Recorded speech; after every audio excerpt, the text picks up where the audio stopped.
दोस्तों नमस्कार।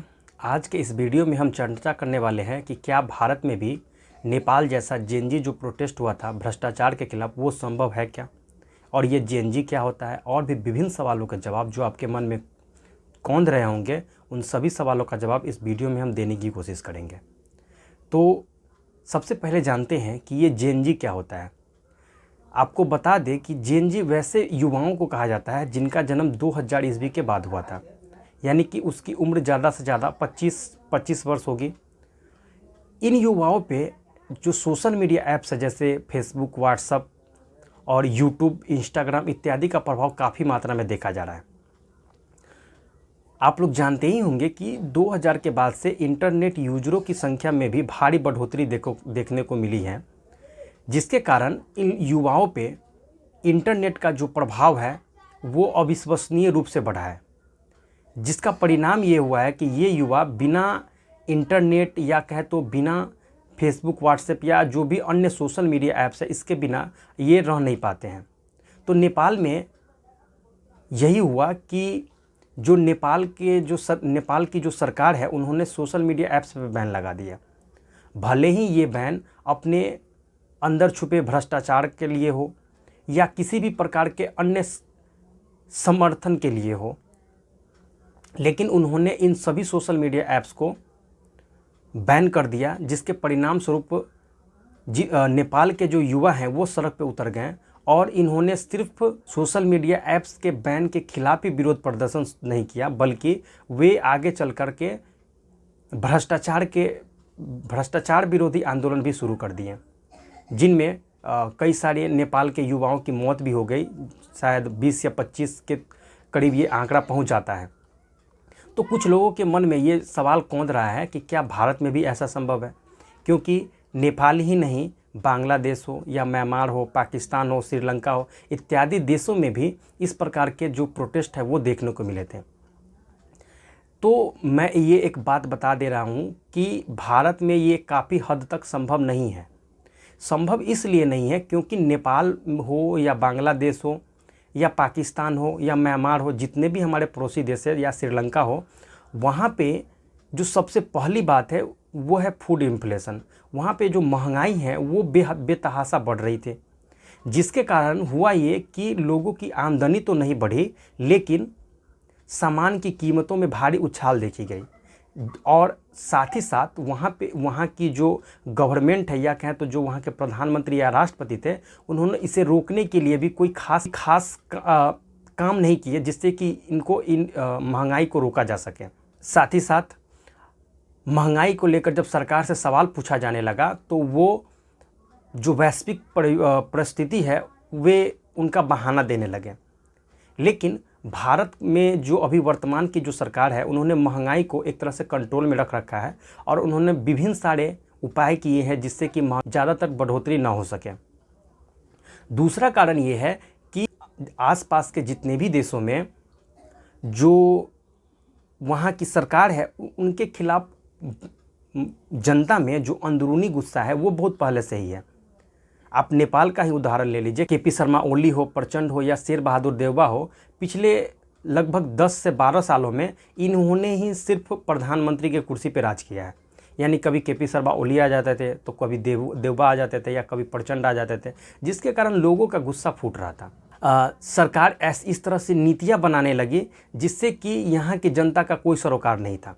जैसे नेपाल में जो केपी शर्मा ओली की सरकार थी वो बेवजह से मुद्दा भारत के साथ बनाती रहती थी।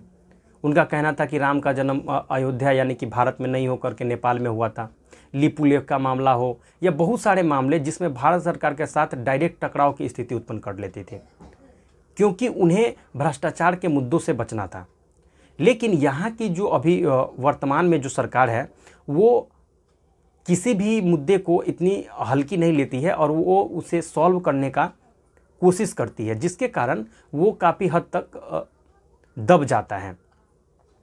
और एक पॉपुलिस्ट जो सरकार होती है उनको ये काम करना भी पड़ता है। अगर भारत में इस तरह से कोई मान लीजिए 10,000 या 20,000 लोग आकर के खड़े भी हो जाए तो इन्हें पूरे भारत का समर्थन नहीं मिलेगा। इसलिए नहीं मिलेगा क्योंकि बांग्लादेश हो या नेपाल, यहाँ पे जब नेपाल या काठमांडू में जब प्रोटेस्ट हुए तो उसके साथ साथ उनके विभिन्न शहरों में प्रोटेस्ट होने शुरू हो गए। लेकिन भारत में जब किसान आंदोलन को लेकर के नई दिल्ली की सड़कों पे जब प्रोटेस्ट हो रहे थे तो देश के विभिन्न राज्यों में उस तरह से प्रोटेस्ट नहीं हुए, जिसका कारण ये है कि ये सरकार पॉपुलिस्ट सरकार है, यानी कि बहुत सारे लोग मानते हैं कि ये सरकार अच्छी है, लेकिन अभी की जो वर्तमान सरकार है वो इस मामले में थोड़ी बहुत अच्छी दिखती है। इसीलिए इस प्रकार का प्रोटेस्ट हमें नहीं लगता है कि अभी देश में संभव हो सकता है।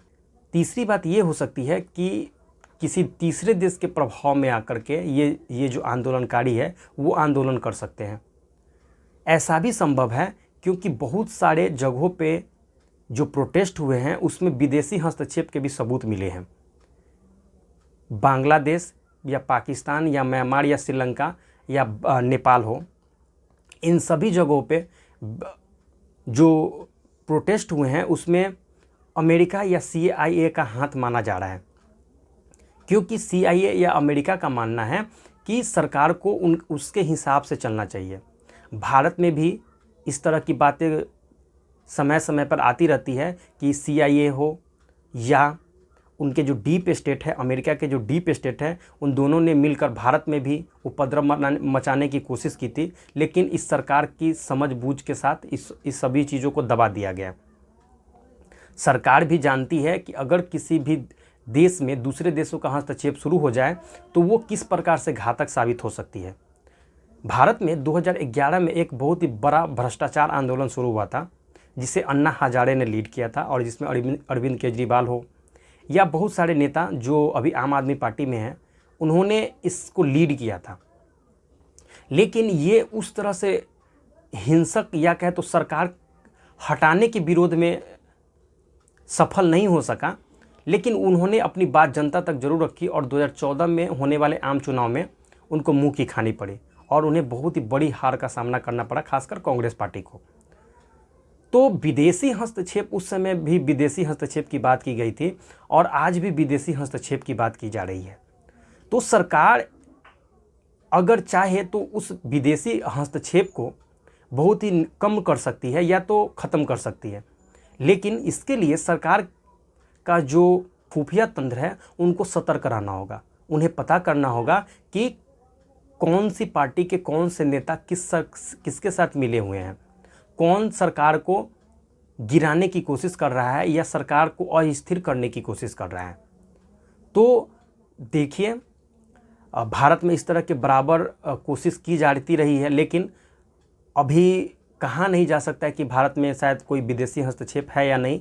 लेकिन बहुत सारे नेताओं ने और बहुत सारे जो पत्रकार हैं उन्होंने भी इस मुद्दे को उठाया है कि सरकार को इस पे विचार करना चाहिए और सरकार के जो खुफिया तंत्र हैं उन्होंने भी इस बात को लेकर रिपोर्ट सौंपी है कि शायद विदेशी हस्तक्षेप की जो खबर है वो सच हो सकती है।